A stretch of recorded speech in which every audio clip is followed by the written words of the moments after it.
Hello everyone, मेरा नाम है आकाश मलिक और आज के वीडियो में बात करने वाले हैं wave theory and sound waves की।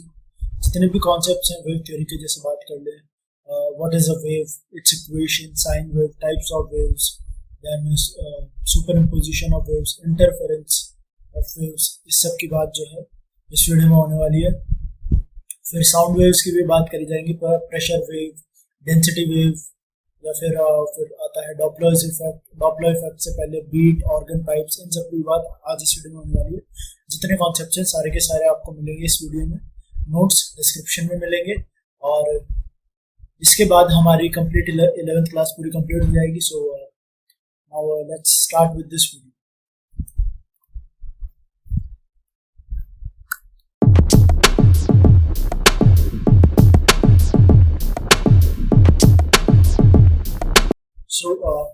बेसिकली अगर मैं आपसे कहूँ कि व्हाट इज अ वेव, तो बेसिकली वेव क्या है? वेव एक ऐसा टर्म है, एक ऐसी चीज है विच कैरीज एनर्जी और momentum from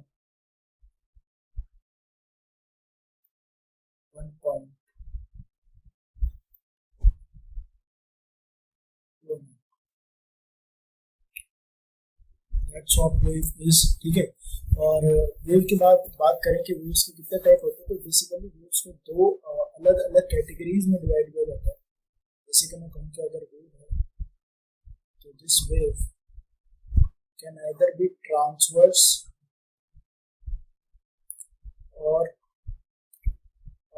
it can be longitudinal. This is one category. बताऊंगा मैं क्या क्या है ये दोनों। या फिर वेव हो सकती है मैकेनिकल एंड नॉन मैकेनिकल। इन दो टर्म से आप जो है पहले वाकिफ होंगे, आप लोगों ने पढ़ा होगा। तो mechanical and non mechanical waves बहुत ही बेसिक डेफिनेशन है। ओके, सो ट्रांसवर्स वेव्स क्या होती है? ट्रांसवर्स वेव्स वो वेव्स हैं जिनका मोशन उनके ऑसिलेशंस के परपेंडिकुलर होता है। मतलब कि अगर एक पार्टिकल है, ठीक है, बेसिकली वेव के अंदर अगर एनर्जी मोमेंटम है तो किसी की पार्टिकल की तो एनर्जी मोमेंटम होगी ना, तो उसका ऑसिलेशन तो कुछ इस तरीके से हो रहा है, लेट अस से अप एंड डाउन ऑसिलेशंस, ठीक है, और वो ट्रेवल कर रही है परपेंडिकुलर इस डायरेक्शन में मोशन, ये वेव का मोशन हो रहा है। तो इस टाइप की वेव्स होती है ट्रांसवर्स वेव्स।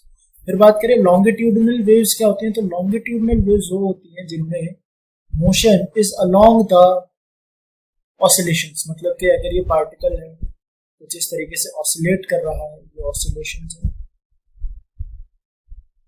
और यहीं पर इसका मोशन है, ये मतलब वेव वेलोसिटी आगे आएगा, क्या होता है ये। ओके, सो ये हो गई ट्रांसवर्स एंड लॉन्गिट्यूडनल। अब बात करते हैं mechanical and non mechanical waves.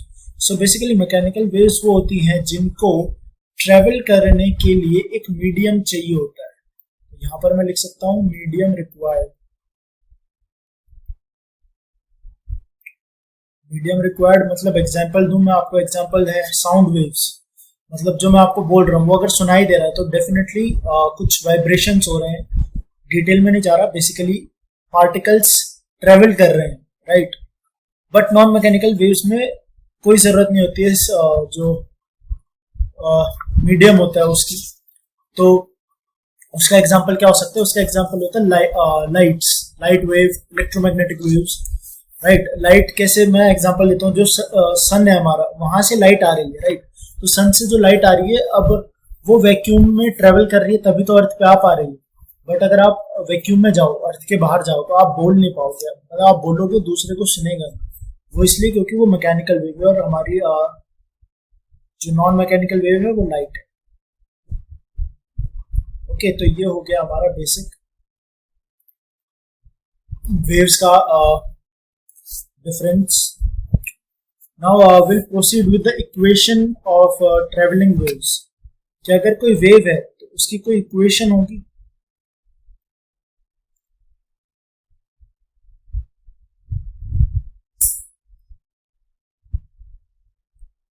तो बेसिकली वेव इक्वेशन कुछ इस तरीके से होती है कि वो उसका जो डिस्प्लेसमेंट है वो फंक्शन होना चाहिए पार्टिकल की पोजीशन एंड टाइम का, राइट। ये जो है ये एक वेव है, ना कि आप लोग जो पढ़ते हो, आप लोग एसएचएम को वेव पढ़ लेते हो। एसएचएम वाली वेव अलग चीज है, वो एक टाइप है वेव का, उसको साइन वेव बोलते हैं। बेसिक फंक्शन वेव का ये है, ठीक है। अगर मुझे बात करनी पड़े कि वेव वेलोसिटी अगर कैसे निकालोगे, तो आप वेव वेलोसिटी v को dy बाई डी टी नहीं लिखेंगे, तो गलत हो जाएगा। dy बाई डी टी आपका सिंगल वेरिएबल के लिए वैलिड है, आपको जाना पड़ेगा del y by del t. Del y by del t का मतलब क्या है? Partial differentiation of y with respect to t। इसमें आपको x को कांस्टेंट लेके फिर डिफरेंशिएट करना, ये होता है वेव वेलोसिटी, ठीक है। तो ये हो गया हमारा वेव इक्वेशन, और ये हो गया हमारा वेव वेलोसिटी, ठीक है। और क्या बात कर सकते हैं, अब आगे बात करेंगे जनरली। अगर आप ये फंक्शन जो देख रहे हैं, ये कुछ ऐसे लिखा जाता है, जनरली लिख देते हैं y is equals to f of a x plus minus b, ठीक है। कुछ इस तरीके का फंक्शन आएगा। सो इस केस में जो वेलोसिटी है वो आता है coefficient of T upon coefficient of X, that is v by A. ये होता है वेव वेलोसिटी, ठीक है। अब बात करते हैं साइन वेव।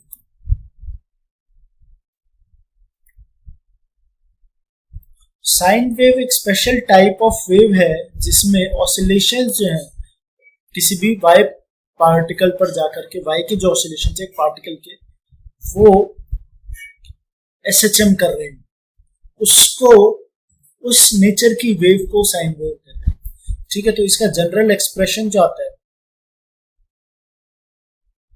वो आता है हमारा y is equals to capital A sine omega t plus minus k x plus minus phi, या फिर यहाँ पर अगर साइन ये जो फाई है इसको phi plus pi by two लिख दो, वो भी कोई ना कोई फाई आएगा।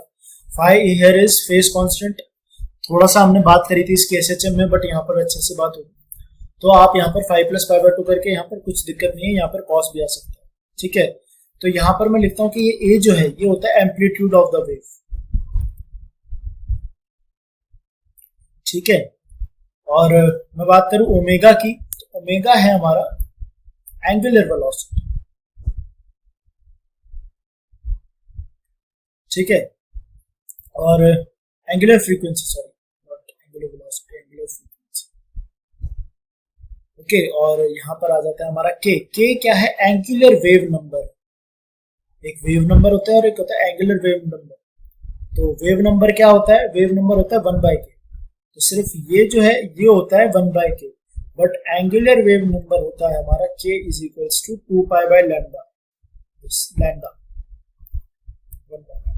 ठीक है। ये होता है हमारा एंगुलर वेव नंबर, और लैम्डा वेवलेंथ है। और अगर यहाँ पर वेव स्पीड की बात करें, वो कितनी आ जाएगी? Simple coefficient of t upon coefficient of x omega by k, this is simple expression, ठीक है। और अगर आप ओमेगा की वैल्यू देखो तो ओमेगा होता है हमारा 2 pi F, where F is frequency, और के है हमारा 2 पाई बाय लैम्डा। अगर इस वैल्यू को पुट करो तो v is equals to f lambda, जिससे यहाँ से क्वेश्चंस बन जाते हैं कभी कभी। वैसे तो जनरली क्वेश्चन पूछे नहीं जाते इससे, बट अगर पूछ ले तो आप लोगों को पता होना चाहिए, ठीक है। अब हम बात करेंगे ग्राफ्स ऑफ साइन वेव की। तो बेसिकली दो केस है, एक y वर्सेस t और एक y वर्सेस x। सो पहले बात करेंगे y versus x curve. y versus x curve क्या होगा? सिंपल, फिर से ड्रॉ कर लेते हैं।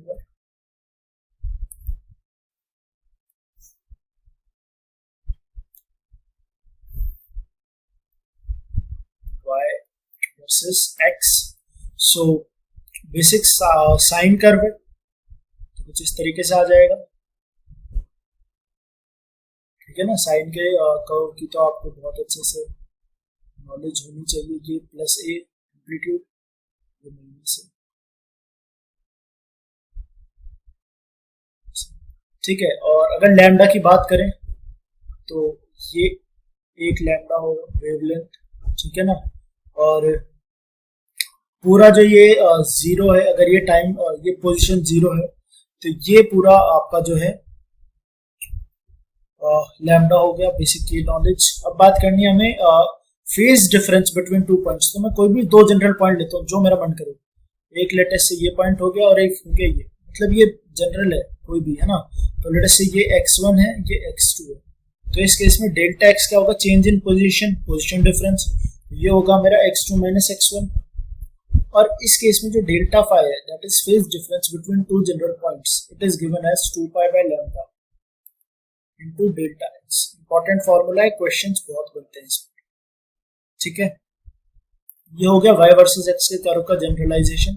अब बात करेंगे हम y वर्सेस t के कर्व का, y वर्सेस t कर्व। तो ये भी बेसिक एक साइन कर्व है।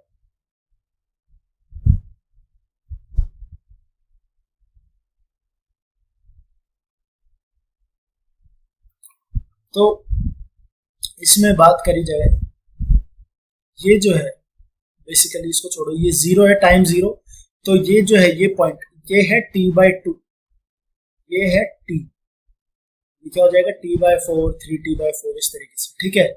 तो इस केस में कोई भी दो जनरल पॉइंट लूं अगर मैं, ठीक है ना, वापस जनरल पॉइंट कुछ भी ले सकता हूं मैं, लेट्स से ये एक पॉइंट हो गया और एक ये पॉइंट, तो ये पॉइंट है मेरा t1, ये हो गया t2, तो टाइम डिफरेंस हो जाएगा वो कितना है, और t2 माइनस t1।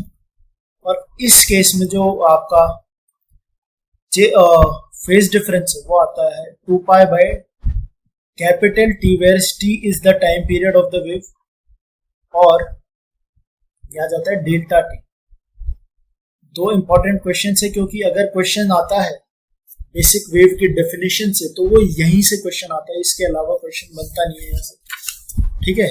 अब हम बात करेंगे पार्टिकल वेलोसिटी और वेव वेलोसिटी में क्या डिफरेंस है। आधे से ज्यादा जो सब्जेक्ट टीचर है इसको पढ़ाते हैं उनको पता ही नहीं होता है वेव वेलोसिटी और पार्टिकल वेलोसिटी में क्या फर्क होता है, और अगर पता है तो अच्छे से डिलीवर नहीं कर पाते। मैं आपको समझाता हूँ, देखो wave velocity and particle velocity. तो वेव वेलोसिटी तो हो गई हमारी स्मॉल v, और पार्टिकल वेलोसिटी को मान लो vp, ठीक है। अब इसको समझेंगे ग्राफ्स, साइन वेव के ग्राफ्स, क्योंकि वो सबसे इजी है। मतलब अगर मैं कहूँ ना कि वेव, ये भी एक वेव है, कुछ एम्पलीट्यूड है इसका, कुछ भी है, तो हम साइन वेव को इसलिए पढ़ते हैं क्योंकि वो पढ़ने में आसान रहती है और एग्जाम में पूछी जाती है, इसलिए सिंपल। तो इसका कर्व बना लो कुछ इस तरीके से, ठीक है, ये साइन वेव है आपकी। और किसी भी पॉइंट पर देखो, ये जो पॉइंट थोड़ा और डार्क कलर लेते हैं, ये पॉइंट है ये, ठीक है। तो इस पॉइंट की वेलोसिटी देखो क्या होगी, वेलोसिटी होगी इस तरफ डाउनवर्ड्स, सिंपल है, ठीक है, क्योंकि अब ऊपर जा रहा है, ऊपर से फिर डिक्रीज होगा, तो ये वेलोसिटी डाउनवर्ड्स। तो ये हो गया पार्टिकल की वेलोसिटी, और वेव आगे मूव कर रही है, ये होता है वेव वेलोसिटी। इसका और बेसिक सिंपल एग्जांपल है आपका एक थ्रेड तो नहीं मेरे पास, बट ये है, इससे दिखाता हूँ, ये है, ठीक है, स्ट्रिंग, और ये ऐसे गई, ठीक है, ये वेव है, ये ऐसे ट्रेवल कर रही है, ये वेव, ठीक है। तो अब समझिए वेव वेलोसिटी और पार्टिकल वेलोसिटी में डिफरेंस। चलो अब मैथमेटिकली बात कर लेते हैं। तो बेसिकली अगर y इज इक्वल्स टू हमारा a sin omega t minus k x, कुछ इस तरीके से, तो पार्टिकल वेलोसिटी जो होती है वो हो जाती है del y by del t, ठीक है। और जो वेव वेलोसिटी है वो हो जाती है हमारी ओमेगा बाय के, ठीक है। और जब ये साइन वेव की बात हो रही है तो एक्सेलरेशन ऑफ पार्टिकल क्या हो जाएगा, माइनस ओमेगा स्क्वायर। अब यहाँ पर अगर आप x लिख देते हो तो वो गलती कर दोगे, क्योंकि किसी x पर एक पार्टिकल फिक्स्ड है, तो x नहीं आएगा, ऑसिलेशन y में हो रही तो आएगा y, इस तरीके से एक्सेलरेशन आता है, ठीक है। तो ये बेसिक सी बातें होगी। अब हम आगे बढ़ेंगे, स्पीड ऑफ डिफरेंट वेव्स, मतलब जो ट्रांसवर्स वेव्स है, लॉन्गिट्यूडनल वेव्स है, उनकी स्पीड क्या होती है। तो लेट्स प्रोसीड विद दैट। तो हम बात करेंगे स्पीड ऑफ ट्रांसवर्स वेव।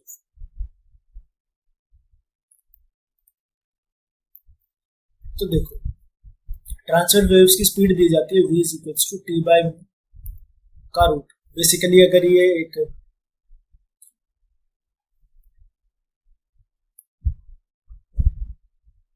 ये बेसिकली मेरी एक स्ट्रिंग है, ठीक है, इसमें कुछ टेंशन टी डेवलप्ड है। अब वो कैसे है वो आप देख सकते हो कि अगर मैं मास लगा दूं तो कुछ ना कुछ टेंशन आ जाएगी, तो वो टेंशन है, ठीक है, तो ये होती है टेंशन ऐसे। और टेंशन तो आपको पता चल गया होगा, T is tension of the string. और म्यू क्या है, mu is mass per unit length.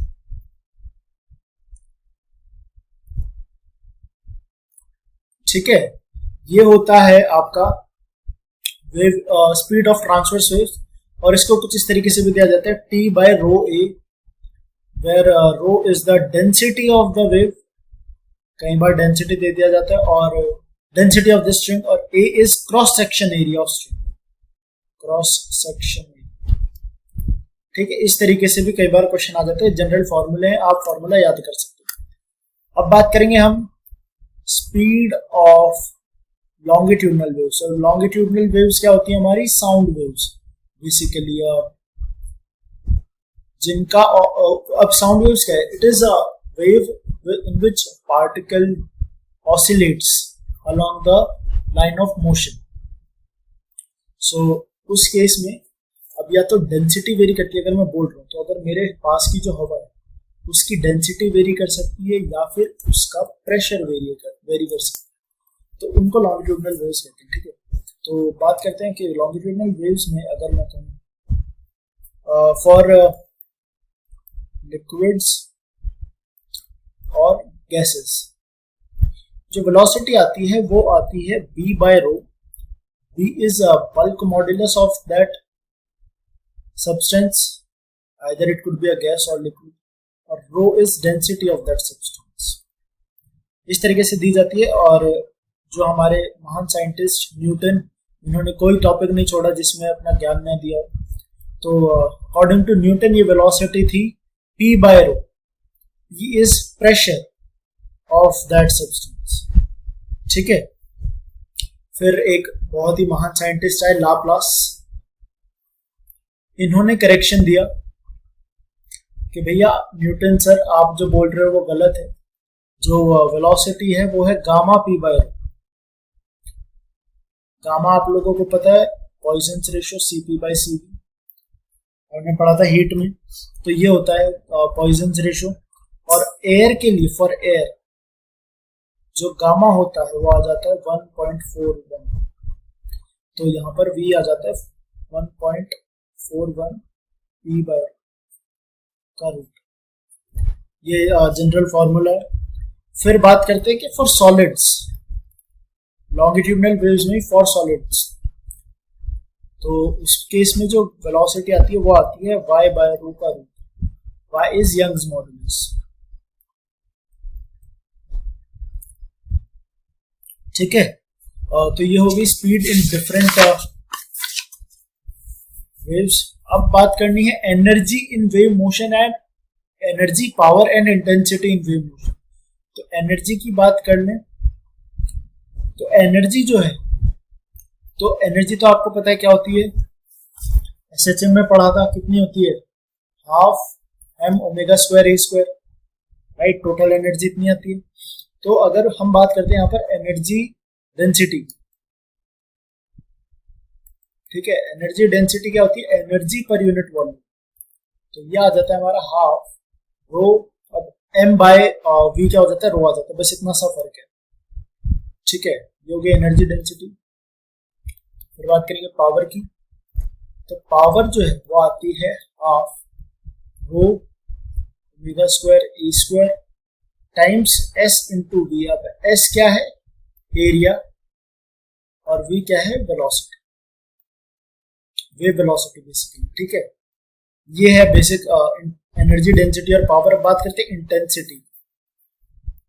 तो जो इंटेंसिटी है, बेसिकली इंटेंसिटी के बारे में आज थोड़ा आगे डिटेल में बात करेंगे। अभी लिख दो, इंटेंसिटी होता है मेरा एनर्जी पर यूनिट टाइम पर यूनिट एरिया।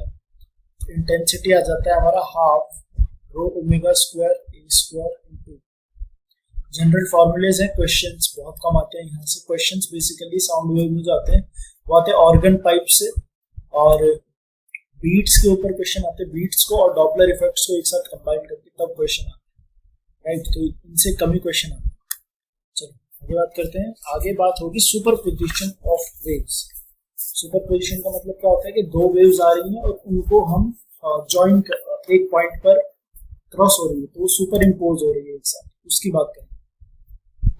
तो जैसा कि मैंने कई बार बताया, ये लेटेस्ट से S1 सोर्स है, ये कुछ इस तरीके की वेव दे रहा है लेटेस्ट से Y1।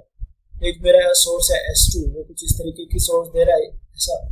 ये किसी P पॉइंट पर मिल रही है, तो अगर मुझे P पॉइंट की इक्वेशन लिखनी है, उस पॉइंट पर वेव की इक्वेशन क्या है, वो हो जाएगी Y1 प्लस Y2, और वेक्टोरियल ऐड करते हैं क्योंकि फेज वगैरह आ जाते हैं, ठीक है। चलो बात करते हैं कि कोहेरेंट सोर्स क्या होता है। कोहेरेंट सोर्स होते हैं जिनके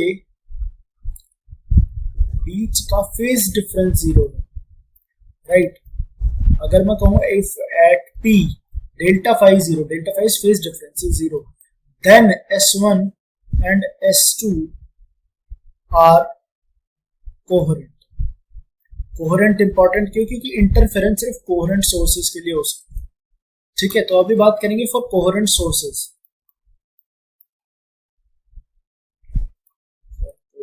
सोर्सेस बात करें कि एम्पलीट्यूड कितना होगा उस पॉइंट पर, वो हो जाता है A1 square plus A2 square plus 2A1 A2 cos phi, right.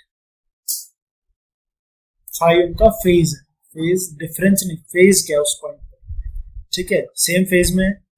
और tan थीटा, अब ये आप लोगों को याद आना चाहिए क्योंकि ये मैंने करवाया है SHM में, ठीक है, cos फाई। इसको समझाता हूं कैसे कि अगर ये मेरा एक ये साइन वेव है A1 और ये है A2, ठीक है, इनके बीच का एंगल है फाई, ठीक है। और इस केस में जब इनको सुपर इम्पोज किया गया तो ये कुछ नेट आएगा, ठीक है, AP, ये थीटा एंगल है, ठीक है ना, थीटा निकाला जाता है ऐसे, वेक्टर्स पड़े होंगे उसमें आता है। अब बात करते हैं कि आई जो है इंटेंसिटी, वो प्रोपोर्शनल होता है एरिया के स्क्वायर के, एरिया सॉरी एम्पलीट्यूड के स्क्वायर के। तो आई क्या आ जाएगा, I1 plus I2, square root हट जाएगा और स्क्वायर हट जाएंगे इनके, और ये आ जाएगा 2 root I1 I2 into cos phi, ठीक है। और अगर मैं एक स्पेशल केस ले लेता हूं, देखना कैसे कि अगर A1 equals to A2 equals to let us say A0, तो I1 equals to I2 is equals to some I0, क्योंकि अगर एम्पलीट्यूड सेम है तो इंटेंसिटी भी सेम रहेगी। तो यहाँ पे मैं क्या लिख सकता हूँ कि जो AP है फाइनल, वो आ जाता है 2A0 cos फाई बाई 2, और IP जो है वो आ जाता है 4I0 cos square phi by 2। कैसे आया ध्यान लगाओ, अपने आप समझोगे, यहाँ पर ये वैल्यूज यहाँ पुट कर दो, अपने आप आंसर आ जाएगा। चलो बात समझे प्रिंसिपल ऑफ सुपर इम्पोजिशन की। अब बात करेंगे हम इंटरफेरेंस के और इंटरफेरेंस के टाइप्स। तो बात करते हैं इंटरफेरेंस। तो जैसे कि मैंने थोड़ी देर पहले बताया था, इंटरफेरेंस की कंडीशन होती है कोहेरेंट सोर्सेस, मतलब सोर्सेस के बीच का फेज डिफरेंस जीरो होना चाहिए, मतलब सेम फेज में वेव चलनी चाहिए। तो इसके लिए जो एम्पलीट्यूड आ जाता है वो कितना आ जाएगा, 2A0 cos फाई बाई 2, और आई जो आ जाएगा वो आ जाएगा 4I0 cos square phi by 2, ठीक। बात करते हैं कंस्ट्रक्टिव इंटरफेरेंस। कंस्ट्रक्टिव इंटरफेरेंस क्या होता है, जिसमें आपका जो एम्पलीट्यूड है और इंटेंसिटी है वो मैक्सिमम, ठीक है, तो ए मैक्स कितना हो जाएगा 2a0 और आई मैक्स कितना हो जाएगा 4i0। क्यों? क्योंकि कॉस एंगल का मैक्सिमम वैल्यू क्या होता है हमारा, वो होता है 0 पर, और पाई 0 पर मैक्सिमम होता है, दैट इज 1। तो इसलिए मैक्सिमम वैल्यूज आ गई। फिर बात करते हैं डिस्ट्रक्टिव इंटरफेरेंस। डिस्ट्रक्टिव इंटरफेरेंस क्या होता है, वो इंटरफेरेंस जिसमें एम्पलीट्यूड और इंटेंसिटी की वैल्यूज क्या हो, वो हो मिनिमम। तो ए मैक्स ए मिन इज इक्वल्स टू कितना 0 और आई मिन क्या हो जाएगा 0। ठीक है, तो अब यहां पर एक बात करनी है हमें,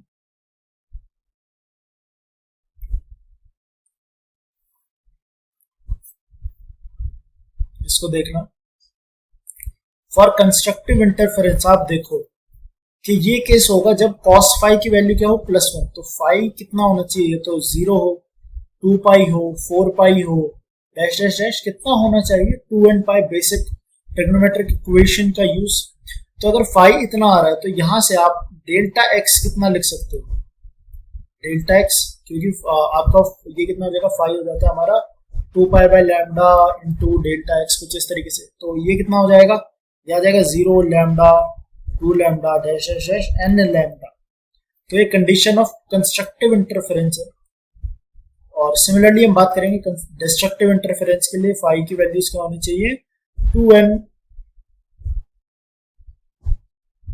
2n माइनस 1 इंटू पाई, और सिमिलरली डेल्टा एक्स की वैल्यू यहाँ क्या हो जाएगी 2n minus 1 into lambda by 2। यहाँ पर आप n+1 लैम्डा बाई 2 भी लिख सकते हो और n+1 पाई भी लिख सकते हो, ट्रिग्नोमेट्रिक इक्वेशन के जनरल सॉल्यूशन से कुछ भी लिख सकते हो। अब एक कॉन्सेप्ट है स्टैंडिंग वेव्स का। तो यहाँ पर बात करते हैं स्टैंडिंग वेव। अब स्टैंडिंग वेव क्या वेव्स होती हैं, ये एक दो ऐसी वेव्स है जिनका एम्पलीट्यूड भी सेम है, हर एक चीज सेम है, और उनको दो अपोजिट डायरेक्शन में भेजा जाता है। मतलब एक वेव ऐसे आ रही है और दूसरी वेव ऐसे आ रही है, तो ऑलमोस्ट एवरी पॉइंट पर ये सुपर इम्पोज होती है। ठीक है, तो इसके लिए कंस्ट्रक्टिव इंटरफेरेंस के पॉइंट्स आते हैं और कंस्ट्रक्टिव डिस्ट्रक्टिव इंटरफेरेंस के पॉइंट्स आते हैं। तो जो कंस्ट्रक्टिव इंटरफेरेंस के पॉइंट्स हैं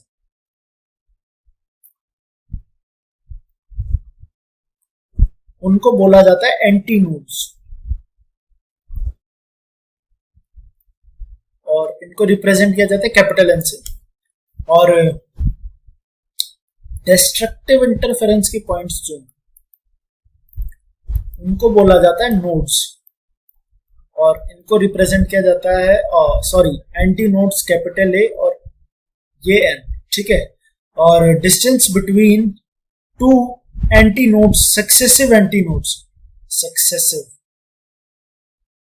नोड्स, नोट्स अच्छे से दिए हुए मैंने, पढ़ लेना एक बार। वो होता है या तो लैम्डा बाय 2 या फिर पाई बाई के। लैम्डा की वैल्यू होती है कितनी 2 पाई बाई के। ठीक है, so D between adjacent antinodes या नोड्स एक ही बात है, मतलब साथ साथ वाली। ये वैलिड है नोड्स के लिए भी। ये कितना हो जाता है लैम्डा बाय 4 या फिर एन दिस पाई बाई 2 के। जब डिटेल में पढ़ेंगे तो इनका वेव डायग्राम सब पढ़ाते हुए चलेंगे ताकि अच्छी कॉन्सेप्चुअल क्लैरिटी है। तो भाई देखो, वेव थ्योरी इतनी ही थी, ठीक है ना, देख लो आधे घंटे में पूरी वेव थ्योरी कवर करा दी। अब हमें बात करनी है साउंड वेव्स की, जो कि बहुत इंपॉर्टेंट सेक्शन। क्वेश्चंस यहीं से आते हैं सबसे ज्यादा।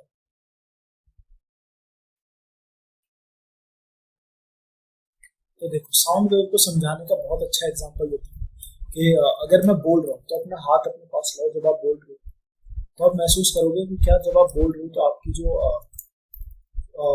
माउथ के पास की जो एयर है वो हल्की सी वार्म होने से क्या हो जाता है, उसकी जो डेंसिटी हो जाती है वो क्या हो जाती है, डिक्रीज हो जाती है, राइट। मॉइस्ट एयर हो जाती है, हल्की सी वार्म हो जाती है, हमारा माउथ से एयर निकल रही है, हल्का सा वाटर रहता है, तो एक जो हमारे माउथ के पास की एयर है वो हल्की सी मॉइस्ट हो जाती है और उसकी डेंसिटी कम होती है नॉर्मल एयर के मुकाबले। तो मतलब डेंसिटी में वेरिएशन समझ में आ गया आपको। फिर बात करते हैं, एक होता है प्रेशर वेरिएशन। तो प्रेशर वेरिएशन को समझना कि जब आप बोल रहे हो तो क्या आप अपने हाथ पर एक हल्का सा प्रेशर महसूस कर पा रहे हो? अगर आप हाथ को दूर रख लो तो कोई आपको फर्क नहीं पड़ता, मगर अगर आप अपना हाथ पास मिलाओगे तो एक एयर का प्रेशर महसूस कर रहे हो आप, वो होता है हमारा प्रेशर वेरिएशन। ठीक है, दोनों वेरिएशन समझ में आ गए, बहुत इजी थे समझने के लिए। तो फॉर प्रेशर वेरिएशन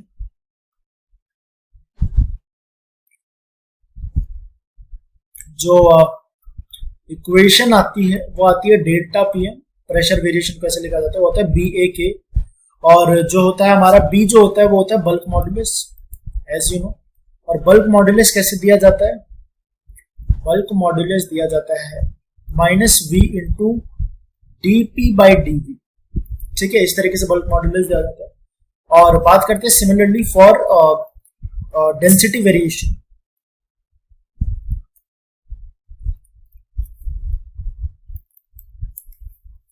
वेव्स कितना सही टॉपिक है, इसके एग्जांपल्स आपको साथ साथ मिलते हुए चल रहे हैं। सोचो जब इसको डिटेल में पढ़ेंगे तो कितना मजा आए। चलिए बात करते हैं डेंसिटी वेरिएशन की इक्वेशन की। तो वो आती है ρ/b टाइम्स डेल्टा पीएम। तो अगर आप इसमें डेल्टा पीएम की वैल्यू रखोगे तो वो आ जाते हैं डेल्टा पीएम का square divided by v square. ठीक है, चलो ये बेसिक इक्वेशन थी। अब एक एग्जांपल करवाता हूं जिससे आपको कन्वर्जन समझ में आ जाए। एक सिंपल डिस्प्लेसमेंट वेव इक्वेशन से प्रेशर वेव और आपका डेंसिटी वेव में कैसे ला सकते हैं। तो अगर मैं कहूं कि एक इक्वेशन मेरी displacement wave that is a sin omega t plus kx। ठीक है, मुझे निकालना है कि डेंसिटी एंड प्रेशर वेव क्या होगा।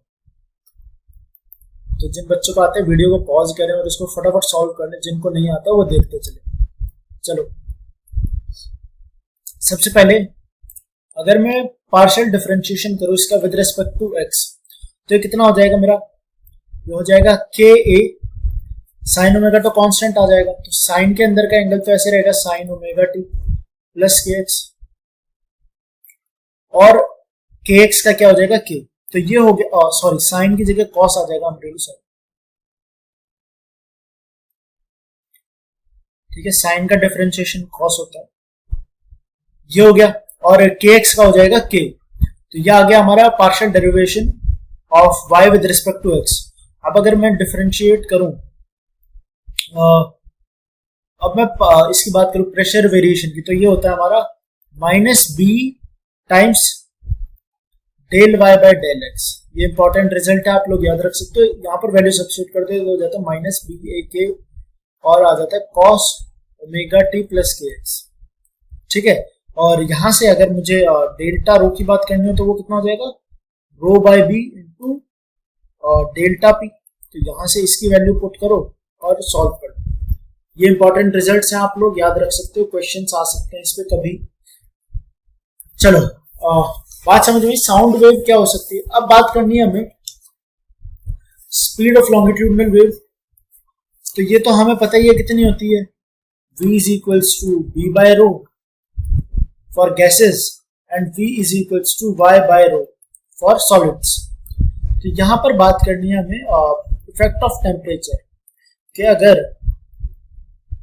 टेम्परेचर कहीं चेंज हो तो क्या हो सकता है, क्या वेरिएशन आएगा बेसिकली वेव वेलोसिटी।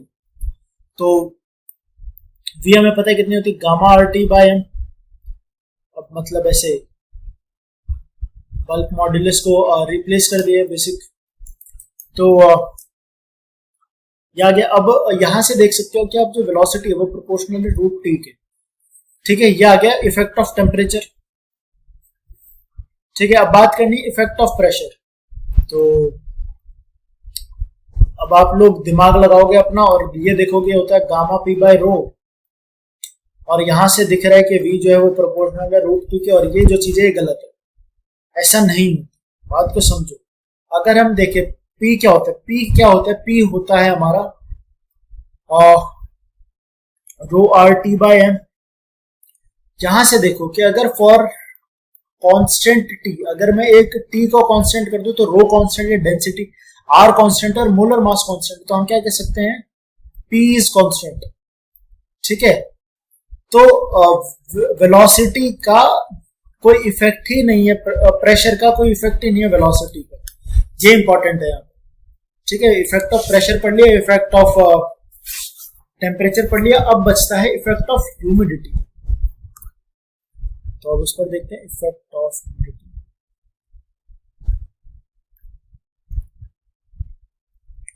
ठीक है, अब इफेक्ट ऑफ ह्यूमिडिटी को देखो तो हमें पता है डेंसिटी ऑफ मॉइस्ट एयर, अभी थोड़ी देर पहले समझाया था, वो कम होती है डेंसिटी ऑफ ड्राई एयर, और अगर ऐसा है तो वेलोसिटी ऑफ मॉइस्ट एयर क्या हो जाएगी, greater than velocity of dry air. इतना सा कॉन्सेप्ट है इफेक्ट ऑफ ह्यूमिडिटी का। आगे बात करते हैं इंटेंसिटी ऑफ साउंड वेव। तो इंटेंसिटी हमने पढ़ा था, कितनी थी, half rho B omega a square, उसका कोई यहाँ पे यूज नहीं, यहाँ पर आता है intensity v into delta P m का होल स्क्वायर अपॉन 2b, ये होती है इंटेंसिटी। और अगर मैं कहूँ कि अगर मुझे इंटेंसिटी जो है वो इन डेसिबल्स चाहिए, ये इंटेंसिटी कितने में है, ये है वॉट पर मीटर स्क्वायर। अब मुझे फॉर डेसिबल, ये होता है डीबी से रिप्रेजेंट करते हैं इसको, जो हम नॉर्मली अगर आप देखो तो कोई भी म्यूजिक इंस्ट्रूमेंट लेते हो तो उस पर रीडिंग रहती है, उसके बॉक्स पर देखना कितने ऑडिबल आपकी कितनी वॉइस जा सकती है, तो ये होती है इंटेंसिटी। तो डेसिबल्स में इंटेंसिटी को बीटा से रिप्रेजेंट करते हैं, और ये होता है 10 log I by I not, और आई नॉट जो होता है वो होता है हमारा 10⁻⁻12 वॉट पर मीटर स्क्वायर। ठीक है, इंटेंसिटी आपकी आई, कोई भी इंटेंसिटी जो क्वेश्चन में दे दे वो निकाल सकते हो इस तरीके से डेसिबल्स में। ठीक है, अब हम बात करेंगे standing pipes and organ standing waves and organ pipe. तो बेसिकली ऑर्गन पाइप की बात करते हैं। ऑर्गन पाइप क्या होते हैं,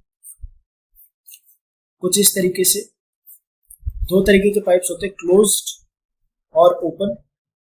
क्या फर्क होता है कि कोई भी वेव आती है, ठीक है, तो अगर क्लोज्ड है तो वेव कुछ इस तरीके से आएगी। ठीक है, ये होता है हमारा क्लोज्ड पाइप, और सॉरी उल्टा बता दिया मैंने शायद। तो क्लोज्ड पाइप जो होता है इसमें जो वेव जो आती है वो कुछ इस तरीके से आती है, और जो आपकी ओपन ऑर्गन पाइप होती है उसमें कुछ इस तरीके से वेव आती है।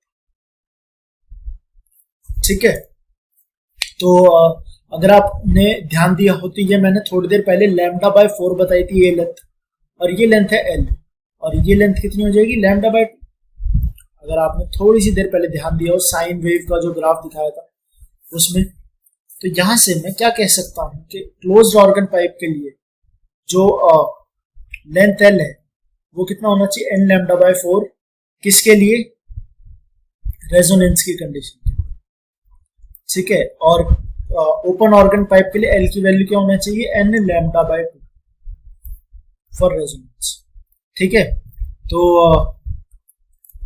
अब फ्रीक्वेंसी की बात करें तो वो कितनी हो जाती है, v/λ। ठीक है, और लैम्डा को आप यहां से क्या लिख सकते हो, v/4l/n, तो n v/4l। अगर क्लोज ऑर्गन पाइप की बात करें तो इस तरीके से n की वैल्यूज चेंज कर करके, n क्या होता है बेसिकली लेंथ, राइट, मतलब कितने लूप्स बन रहे हैं वो होता है आपका n।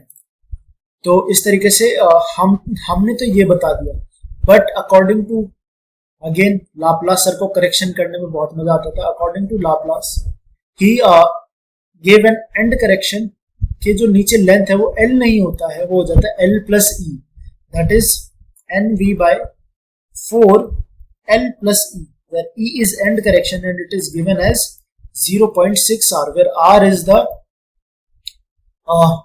radius, okay, radius of this organ pipe। चलो, ये था end correction according to Laplace sir. चलो अब बात करनी है हमें बीट्स की, कि बीट्स क्या होती है।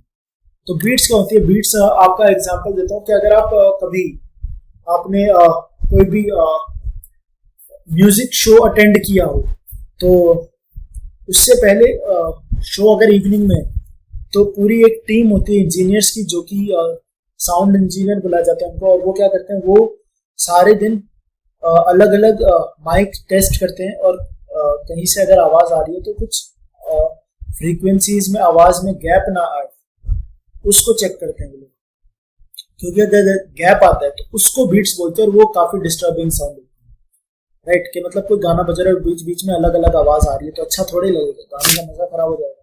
तो बीट्स वही होती है, ठीक है, बीट्स।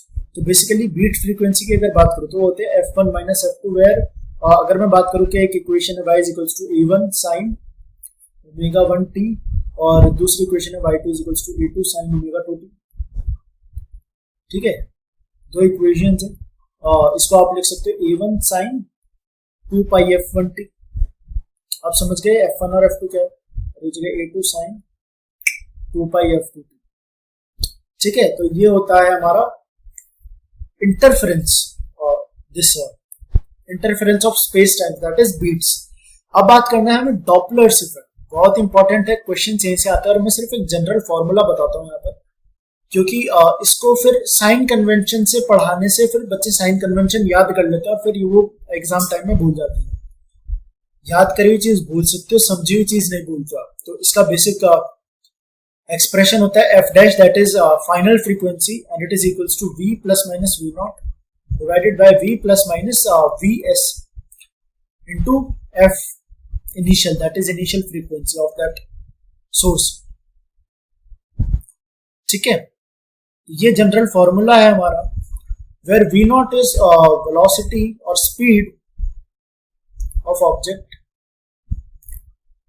ठीक है, और s is velocity of source. तो इस चीज को समझो कि अगर,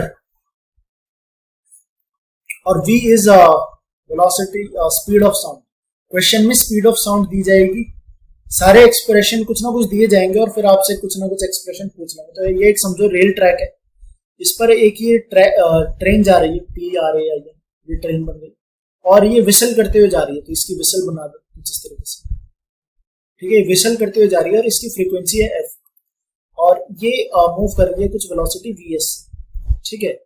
ये o नहीं है, ऑब्जेक्ट नहीं है, सॉरी, ऑब्जर्वर है, ठीक है। ऑब्जर्वर अगर यहाँ खड़ा है, ऑब्जर्वर लेटेस्ट से कोई हमारे जैसे पढ़ा लिखा आदमी है जिसको फ्रीक्वेंसी और डॉपलर्स इफेक्ट इन सब की नॉलेज है, तो और एक ये लेमैन खड़ा है, ये बेवकूफ आदमी, इसको कुछ नहीं आता, ये तो कहेगा कि इतनी फ्रीक्वेंसी से आ रही है तो मुझे यही सुनाई देगी, पर ये क्या है, ये एजुकेटेड आदमी, ये कहेगा नहीं तुम गलत हो, मैं सही, मैं बताता हूँ, फ्रीक्वेंसी ये नहीं है, फ्रीक्वेंसी आएगी ये। अब देखो कैसे निकालना है, कि भाई ये देखो, ये हमारा ऑब्जर्वर है, कहीं मूव नहीं कर रहा है, तो इसकी वेलोसिटी तो जीरो होगी, बट अगर आप ये देखो, ये अप्रोच कर रही है, वेलोसिटी इसको अप्रोच कर रही है, तो अप्रोच करने से क्या होगा, कुछ ना कुछ फ्रीक्वेंसी बढ़ेगी, तो हम इसको ऐड कर देंगे, और vs जो हो जाएगा वो vs में ऐड करेंगे नीचे, और vo हो जाएगा 0। इस तरीके से अगर ट्रेन दूर जा रही है तो उसको डिस्टेंट जो है फ्रीक्वेंसी, आवाज कम सुनाई देगी, उसको डिस्टेंट नॉइज आएगी। तो इसी तरीके से आप समझ सकते हो कि अगर कोई दो चीजें पास आ रही है तो ऐड कर देना है, दूर जा रही है सब्ट्रैक्ट कर देना है। बात फील ले लो इस चीज की, डॉपलर इफेक्ट की फील ले लो, साइन कन्वेंशन पढ़ने की जरूरत ही नहीं पड़ेगी, ठीक है। ये जनरल फॉर्मूला और साइन कन्वेंशन के लिए सोच लो कि अगर वेलोसिटी अप्रोचिंग है तो बढ़ा दो, और अगर दूर जा रही है तो घटा दो, सिंपल सी चीज है, इतनी सी, ठीक है। ये हो गया डॉपलर इफेक्ट, और यहाँ खत्म होता है हमारा साउंड वेव्स, और यही खत्म होती है हमारी 11th क्लास। तो अगर आपको कोई भी डाउट है तो डिस्क्रिप्शन में लिंक से कोरा का लिंक दिया हुआ है, मैं कहूंगा कि आप लोग कोरा पर जाकर के अपने डाउट्स भी पोस्ट कर सकते हो, और वहां पर आप लोग एक दूसरे के डाउट्स भी सॉल्व कर सकते हो, ब्लॉग पोस्ट भी होता रहेगा। तो ऐसे थैंक यू, आई होप आप लोगों को कोई भी डाउट नहीं होंगे, सारे कॉन्सेप्ट क्लियर हो गए होंगे, और कुछ रह जाता है तो प्लीज कमेंट सेक्शन में बता दें, और विल सॉल्व इट आउट। चलो ठीक है, I see you in the next video, tata, good bye.